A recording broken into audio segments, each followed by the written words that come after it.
क्या हुआ जब एक भक्त ने लेनी चाहिए हनुमान जी की परीक्षा। फिर जो हुआ उसे देखकर वहां बैठे सभी लोग हैरान रह गए।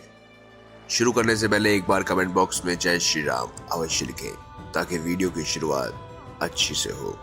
दरअसल दोस्तों, एक साधु महाराज श्री रामायण कथा सुना रहे थे। लोग आते और आनंद विभोर होकर जाते। साधु महाराज का नियम था, रोज कथा शुरू करने से पहले आइए हनुमान जी बिराजिए कहकर हनुमान जी का आह्वान करते थे। वे 1 घंटा प्रवचन करते थे और एक वकील साहब हर रोज कथा सुनने आते। वकील साहब के भक्ति भाव पर एक दिन तर्कशीलता हावी हो गई। उन्हें लगा कि महाराज रोज आइए हनुमान जी बिराजिए कहते हैं, तो क्या हनुमान जी सचमुच आते होंगे? वकील साहब ने महात्मा जी से पूछ डाला, महाराज जी, आप रामायण की कथा बहुत अच्छी कहते हैं, हमें बड़ा रस आता है, परंतु आप जो गद्दी प्रतिदिन हनुमान जी को देते हैं उस पर क्या हनुमान जी सचमुच विराजते हैं? साधु महाराज ने कहा, हाँ, यह मेरा व्यक्तिगत विश्वास है कि राम कथा हो रही हो तो हनुमान जी अवश्य पधारते हैं। वकील ने कहा, महाराज, ऐसी बात नहीं बनेगी। हनुमान जी यहाँ आते हैं, इसका कोई सबूत दीजिए। आपको साबित करके दिखाना चाहिए कि हनुमान जी आपकी कथा सुनने आते हैं। महाराज जी ने बहुत समझाया कि भैया, आस्था को किसी सबूत की कसौटी पर नहीं कसना चाहिए। ये तो भक्त और भगवान के बीच का प्रेम रस है, व्यक्तिगत श्रद्धा का विश्वास है।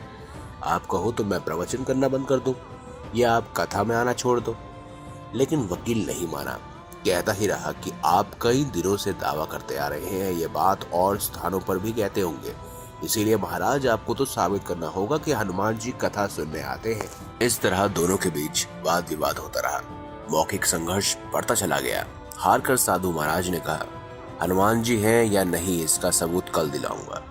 कल कथा शुरू हो तब प्रयोग करूंगा। जिस गद्दी पर मैं हनुमान जी को विराजित होने को कहूंगा, आप उस गद्दी को आज अपने घर ले जाना, कल अपने साथ उस गद्दी को लेकर आना और फिर मैं कल गद्दी यहाँ रखूंगा। कथा से पहले हनुमान जी को बुलाऊंगा, फिर आप गद्दी ऊंची उठाना। यदि आपने गद्दी ऊंची कर दी तो समझ जाना कि हनुमान जी नहीं है। वकील इस कसौटी के तैयार हो गया। महाराज ने कहा कि हम दोनों में से जो पराजित होगा वह क्या करेगा, इसका निर्णय भी कर ले। तो यह तो सत्य की परीक्षा है। वकील ने कहा कि मैं गद्दी ऊंची न कर सका तो कालच छोड़कर आपसे दीक्षा लूंगा। आप पराजित हो गए तो क्या करोगे?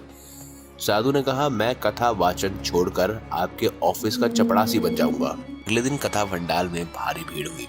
जो लोग रोजाना कथा सुनने नहीं आते थे वे भी भक्ति, प्रेम और विश्वास की परीक्षा देखने आए।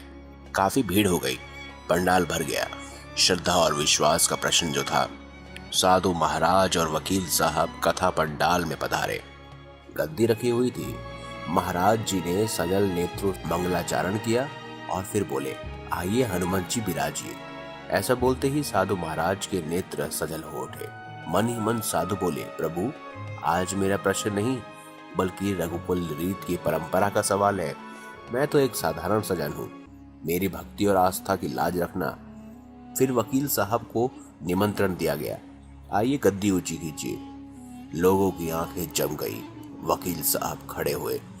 उन्होंने गद्दी को उठाने के लिए हाथ बढ़ाए पर गद्दी को स्पर्श भी नहीं कर सके।